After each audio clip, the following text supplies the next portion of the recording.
नमस्कार दोस्तों, Byju's exam prep IAS Hindi में आप सभी का स्वागत है। आज हम आपके सामने 18 अप्रैल 2022 के दैनिक क्विज प्रस्तुत कर रहे हैं, जिसमें the Hindu, Indian express, PIB तथा भारत सरकार के विभिन्न मंत्रालयों से संबंधित समाचारों के आधार पर प्रारंभिक परीक्षा के प्रश्न आपको दिए जाते हैं। इसी के साथ साथ विगत वर्षों में यूपीएससी के द्वारा प्रारंभिक परीक्षा में पूछे गए प्रश्न हम आपको प्रैक्टिस के लिए देते हैं और दैनिक क्विज के अंतिम भाग में आज के प्रमुख तथ्य की हम चर्चा करते हैं। आज के दैनिक क्विज को अपने पहले प्रश्न से हम प्रारंभ करते हैं। निम्नलिखित में से कौन सी यूनेस्को द्वारा की गई पहल या पहले हैं या हैं? पहला, ग्लोबल जियो पार्क नेटवर्क। दूसरा, विश्व विरासत कार्यक्रम। तीसरा, मानव और जीवमंडल कार्यक्रम। चौथा, क्रिएटिव सिटीज नेटवर्क। इन चारों पहल को हम ध्यान रखें यूनेस्को के द्वारा प्रारंभ किया गया है। अगर हम यूनेस्को ग्लोबल जियो पार्क की बात करें तो ये एकीकृत भौगोलिक क्षेत्र हैं और ये अंतर्राष्ट्रीय भूवैज्ञानिक महत्व के स्थल होते हैं और यहाँ पर सुरक्षा, शिक्षा और सतत विकास की समग्र अवधारणा के साथ इनका संरक्षण किया जाता है। वर्तमान में 44 देशों में 169 UNESCO global geo park MAB यानी मैन एंड बायोस्फीयर। इस कार्यक्रम की अगर हम बात करें तो अंतर सरकारी वैज्ञानिक कार्यक्रम है जिसका उद्देश्य लोगों और उनके वातावरण के बीच का जो संबंध है उसे बढ़ाने के लिए एक वैज्ञानिक आधार देना है। वर्तमान में दुनिया भर में 131 देशों में 727 यूनेस्को की MAB साइट हैं, जिनमें प्रमुख रूप से 22 ऐसी साइट हैं जो ट्रांस बाउंड्री हैं, यानी एक से ज्यादा देशों में यह विस्तारित हैं। तीसरा अगर कार्यक्रम हम देखें, यूनेस्को क्रिएटिव सिटीज नेटवर्क, यह 2004 में शुरू हुआ था। इसमें प्रमुख रूप से विश्व के अलग अलग शहरों के बीच में सहयोग को बढ़ाने के लिए काम किया जाता है, जिससे सतत शहरी विकास की जो परिकल्पना है उसको रचनात्मक रूप में एक तरह से पहचान कर रणनीतिक रूप में आगे बढ़ाया जा सके। वर्तमान में इसमें 246 शहर शामिल हैं। अंतिम अगर हम कार्यक्रम की बात करें, इसमें यूनेस्को वर्ल्ड हेरिटेज कन्वेंशन के अंतर्गत वैश्विक स्तर पर जो प्रमुख धरोहर स्थल हैं, वो चाहे सांस्कृतिक हो, प्राकृतिक हो या सम्मिलित रूप में हो, उनको प्रमुख रूप से संरक्षित किया जाता है और यह एक तरह से सांस्कृतिक और प्राकृतिक विरासत है मानवता की, जिसको प्रमुख रूप से संरक्षित करने का काम किया जाता है। विश्व धरोहर स्थल में शामिल 1154 अलग अलग जो स्थल हैं उसमें 897 सांस्कृतिक हैं, 218 प्राकृतिक हैं और 39 यहाँ पर मिश्रित रूप में हैं। इस आधार पर अगर हम देखें तो चारों ही यहाँ पर यूनेस्को की पहल है, इसीलिए हमारा उत्तर हो जाता है डी, 1, 2, 3, 4 सत्य हैं। यह प्रश्न हमने आपसे इसलिए पूछा है क्योंकि भारतीय पुरातत्व सर्वेक्षण के द्वारा संरक्षित 3693 जो भी अलग अलग स्थल हैं उनकी आज के दिन के लिए जो फीस है वो माफ कर दी गई है, यानी बिना किसी शुल्क के जो भी इस तरह के संरक्षित स्थल हैं वहां पर प्रवेश किया जा सकता है। आप ध्यान रखें 18 अप्रैल को विश्व धरोहर दिवस के रूप में भी मनाया जाता है। दूसरा प्रश्न हम देखते हैं, निम्नलिखित कथनों में से कौन सा या से गलत है या है? पहला, सरकार मुद्रास्फीति को कम करने के लिए रेपो दर में कमी का सहारा लेती है। जब हम मुद्रास्फीति की बात करते हैं तो इसका स्पष्ट रूप से मतलब है कि अर्थव्यवस्था में मुद्रा की आपूर्ति अधिक है और इसका होने का एक प्रमुख कारण यह है कि अर्थव्यवस्था में ब्याज दरें कम होती हैं, जिससे आसानी से मुद्रा एक तरह से बाजार में उपलब्ध है। इस प्रवृत्ति को रोकने के लिए सरकारों को ब्याज दर बढ़ाने की आवश्यकता है, यानी अगर रेपो दर को बढ़ा दिया जाता है तो सामान्यतः बाजार में जो ब्याज दरें हैं वो बढ़ जाती हैं, यानी ऋण लेना एक तरह से महंगा होता है और बाजार में मुद्रा की आपूर्ति कम होती है। इसका अर्थ है अगर हम मुद्रास्फीति को कम करना चाहते हैं तो हमें रेपो दर में वृद्धि करनी होगी, ना कि कमी। यानी मुद्रास्फीति को कम करने के लिए रेपो दर में कमी नहीं, रेपो दर में वृद्धि की जाती है। दूसरा, सरकार मुद्रास्फीति को कम करने के लिए अपने खर्च में कटौती करती है। यदि सरकार के द्वारा अर्थव्यवस्था में ज्यादा खर्च किया जाता है तो इसके माध्यम से अर्थव्यवस्था में मुद्रा की आपूर्ति भी बढ़ती है, क्योंकि सरकार एक तरह से व्यय करके बाजार में वस्तु और सेवाएं खरीद रही है और इसके माध्यम से भी एक तरह से मुद्रा की आपूर्ति बढ़ती है। इसीलिए मुद्रास्फीति को कम करने के लिए सरकार अपने खर्च में कुछ कटौती कर सकती है। दूसरा कथन यहाँ पर सत्य है। तीसरा, रिजर्व बैंक द्वारा भारत सरकार के परामर्श से प्रत्येक 5 वर्ष में मुद्रास्फीति का लक्ष्य निर्धारित किया जाता है। हम ध्यान रखें मुद्रास्फीति के लक्ष्यीकरण की जो प्रक्रिया है वह 2016 से प्रारंभ है और हर 5 वर्ष में इसकी समीक्षा की जाती है।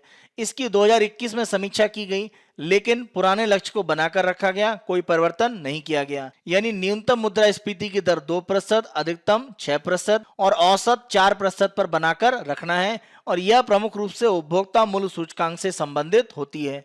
हम ध्यान रखें, यहाँ पर जब मुद्रास्फीति के लक्ष्य निर्धारित करने की बात होती है, इसे भारत सरकार के द्वारा किया जाता है और इसमें रिजर्व बैंक ऑफ इंडिया से सलाह ली जाती है। यानी कथन यहाँ पर आपका उल्टा दिया हुआ है कि रिजर्व बैंक द्वारा भारत सरकार से परामर्श करके प्रत्येक 5 वर्ष में मुद्रास्फीति का लक्ष्य निर्धारित होता है। इसीलिए हमारा उत्तर हो जाता है सी, केवल 1 और 3 असत्य हैं। यह प्रश्न हमने आपसे इसलिए पूछा है कि भारत में मुद्रास्फीति की जो स्थिति है वो लगातार बढ़ती जा रही है, लेकिन अभी भी यह राजनीतिक रूप से एक बड़ा मुद्दा नहीं बन पा रहा है। तीसरे प्रश्न को हम देखते हैं। आईएनएसवी तारिणी यानी Indian naval selling vessel Tarini के संबंध में निम्नलिखित कथनों में से कौन सा या कौन से सही हैं या हैं? पहला, यह एक स्वदेश निर्मित नौकायन पोत है जिसे 1971 में भारतीय नौसेना में शामिल किया गया था। दूसरा, प्रथम भारतीय महिला चालक दल ने आईएनएसवी तारिणी द्वारा दुनिया की परिक्रमा की। तीसरा, इसे समुद्री निगरानी के उद्देश्य से भारतीय नौसेना में शामिल किया गया था। आईएनएसवी तारिणी की अगर हम बात करें तो इसके माध्यम से भारतीय महिलाओं का पूर्ण रूप से एक दल था जिसने पूरी दुनिया की परिक्रमा की और यह सितंबर 2017 से मई 2018 के बीच में किया गया।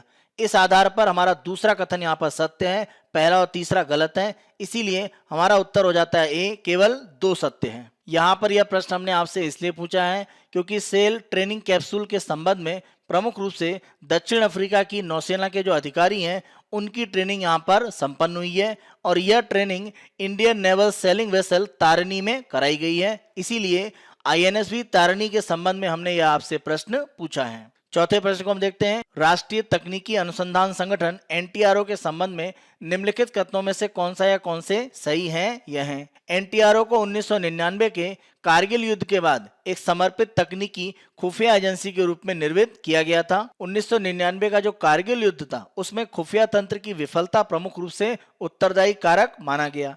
इसी आधार पर आगे चलकर 2004 में एनटीआरओ की स्थापना की गई जिसके द्वारा भारत में आंतरिक या बाह्य रूप में जो भी खुफिया एजेंसी हैं उनको प्रमुख रूप से जो तकनीकी खुफिया सुविधा है वह उपलब्ध कराई जाती है और इसमें एक समर्पित तकनीकी खुफिया एजेंसी के रूप में एनटीआरओ प्रमुख भूमिका निभाता है।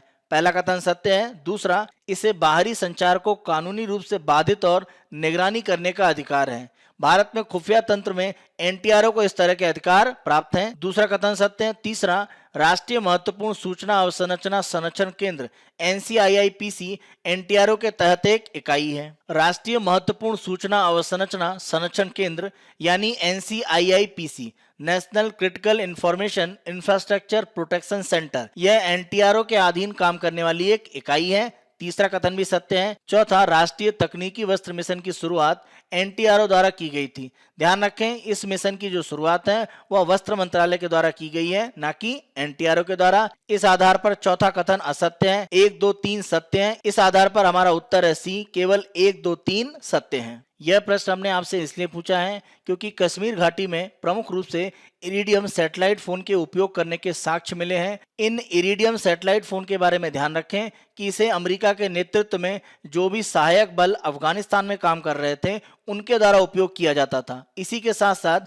वाईफाई पर आधारित जो थर्मल इमेजर हैं वह भी प्रमुख रूप से वहां पर देखे गए हैं, उनके उपयोग करने के भी साक्ष्य यहाँ पर मिले हैं। इन साक्ष्यों को एनटीआरओ के द्वारा प्रमुख रूप से और साथ साथ डिफेंस इंटेलिजेंस एजेंसी इनके द्वारा एक तरह से पता लगाया गया है। दैनिक क्विज के दूसरे भाग में यूपीएससी के द्वारा प्रारंभिक परीक्षा में पूछे गए प्रश्न हम आपको प्रैक्टिस के लिए देते हैं।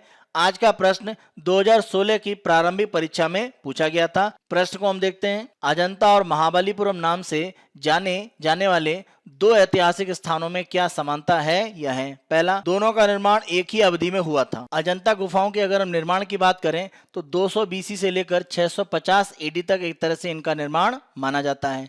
अगर हम महाबलीपुरम की बात करें तो यह 7वीं और 8वीं शताब्दी में प्रमुख रूप से बनाया गया, यानी दोनों की अवधि एक समान नहीं है।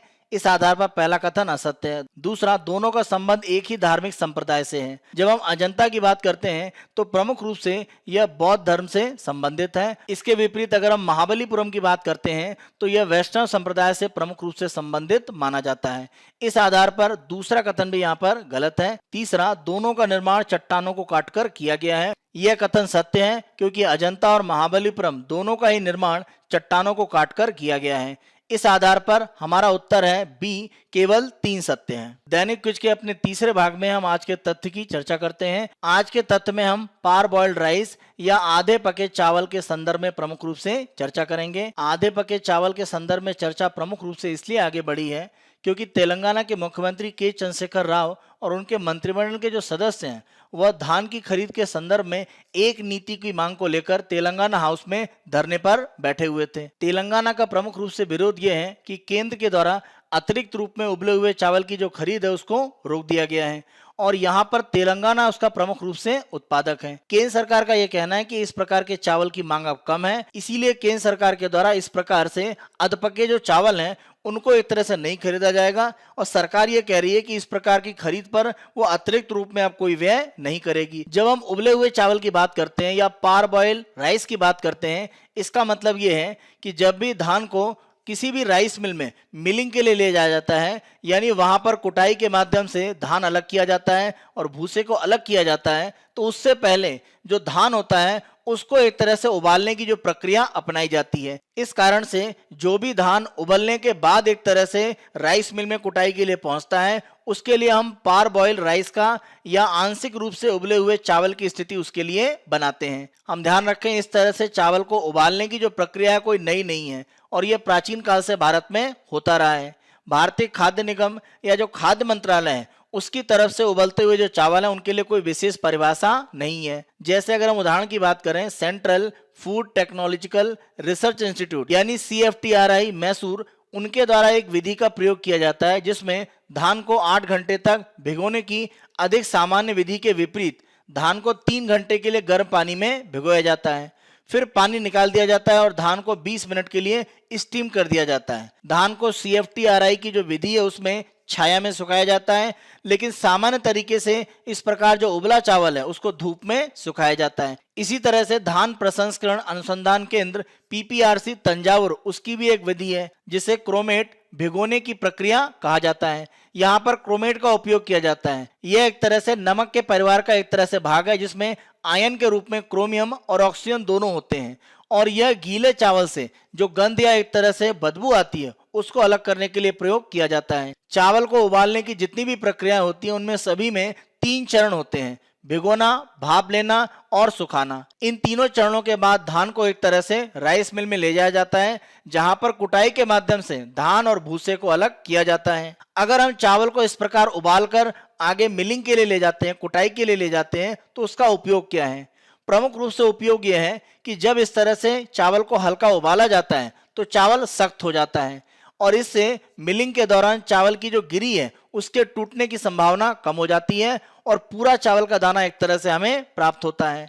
हल्का उबालने से ये कहा जाता है कि चावल के जो पोषक तत्व हैं वो बढ़ जाते हैं। इसी के साथ साथ अगर चावल को आप उबालते हैं तो कीड़े और जो फंगस हैं उनसे एक तरह से प्रतिरोध क्षमता उसमें आ जाती है। इसी के साथ साथ अगर हम लाभ के अलावा देखें तो हल्का उबालने से उसमें कुछ नुकसान भी है।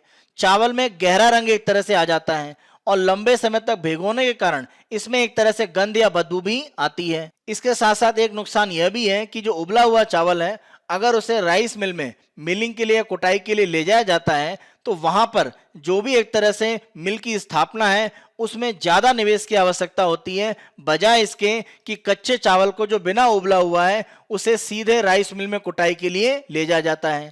तो इस प्रकार से विशेष रूप में जो राइस मिल है उसमें निवेश बढ़ जाता है अगर हम उबला हुआ चावल वहां पर मिलिंग के लिए लाते हैं। इस प्रकार के उबले हुए चावल की अगर हम मांग की बात करें तो खाद्य मंत्रालय यह कहता है कि राष्ट्रीय खाद्य सुरक्षा अधिनियम 2013 के तहत वितरण के लिए इस प्रकार का जो चावल है उसमें 20 लाख मीट्रिक टन की प्रतिवर्ष आवश्यकता होती है और समय के साथ साथ इसकी जो मांग है उसमें कमी आई है। खाद्य मंत्रालय का यह कहना है कि पिछले कुछ वर्षों में झारखंड, केरल और तमिलनाडु जहां पर इस प्रकार के चावल की खपत ज्यादा होती है वहां पर इस प्रकार के चावल का उत्पादन बढ़ा है। इस कारण से उन राज्यों से जहां पर केवल इस प्रकार के चावल का उत्पादन होता है, खपत नहीं होती है, उनसे ज्यादा एक तरह से खरीद नहीं की जा रही है। यही कारण है कि भारतीय खाद्य निगम ने तेलंगाना जैसे राज्यों से जो चावल की खरीद है उसको कम कर दिया है। लेकिन इसके विपरीत तेलंगाना जैसे जो राज्य हैं वहां पर इस प्रकार के उबले हुए जो चावल हैं उसके उत्पादन में वृद्धि हुई है। तेलंगाना जैसे राज्य जहां पर अतिरिक्त उत्पादन हो रहा है वह सरकारी खरीद इसकी ज्यादा चाहते हैं, लेकिन जितनी आवश्यकता है उतना खाद्य मंत्रालय एक तरह से प्राप्त कर रहा है खरीद में, वह अतिरिक्त रूप में खरीदना नहीं चाहता है। मंत्रालय का वर्तमान में यह कहना है कि उबले हुए चावल का जो मौजूदा स्टॉक है वो आने वाले 2 वर्षों की मांग को पूरा करने के लिए पर्याप्त है, इसीलिए नए प्रकार की जो खरीद है उसे करने की आवश्यकता नहीं है। अगर हम इस प्रकार से उबले हुए चावल का स्टॉक देखें जो एफसीआई के पास है, तो सबसे ज्यादा प्रमुख रूप से तेलंगाना से प्राप्त किया गया है 16.52 लाख टन। इसके बाद अगर हम देखें तो तमिलनाडु से, तो इस रूप में अगर हम देखें तो लगभग एफसीआई के पास 40.58 लाख टन का स्टॉक है, लेकिन आवश्यकता कितने की है? 20 की। इस आधार पर हम देखें तो आवश्यकता से दोगुना भंडार उनके पास उपस्थित है। इसी कारण से प्रमुख रूप से सरकार ने इस प्रकार से उबले हुए जो चावल है उनकी खरीद को मना किया है, लेकिन तेलंगाना जैसे राज्य जो इसका ज्यादा उत्पादन कर रहे हैं वो इसकी खरीद को लगातार बने रहने की मांग कर रहे हैं। यह हमारा 18 अप्रैल 2022 का दैनिक क्विज है। आने वाले दिनों में अन्य दिनों के दैनिक क्विज हम आपको इसी तरह से प्रस्तुत करते रहेंगे। Byju's exam prep IAS Hindi को आप बहुत अधिक पसंद कर रहे हैं। अधिक से अधिक संख्या में लाइक, शेयर और सब्सक्राइब करना ना भूलें। धन्यवाद।